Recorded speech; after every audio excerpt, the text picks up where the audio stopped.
நீ என்ன தென்மதுரை அரசாணியா நெசமாக வந்து இருக்கும் அல்லிராணியா நான் என்ற எண்ணம் கொண்டு நடக்காதம்மா நடந்தா தங்கையா கிட்ட நடக்காதம்மா இல்லாதத பொல்லாதது எல்லாருக்கும் சொல்லாது எம்மா எம்மா சும்மா சும்மா அங்கே இங்கே துள்ளாது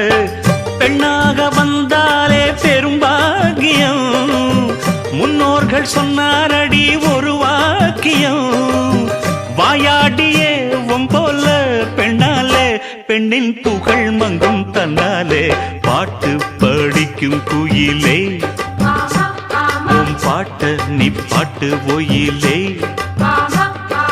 பூட்டி பூட்டிச்சு வப்பேன் வீட்டு கிளிய ஒன்ன காட்டில் தோரத்தி 2 போட்டு கிறங்க வப்பேன் தந்த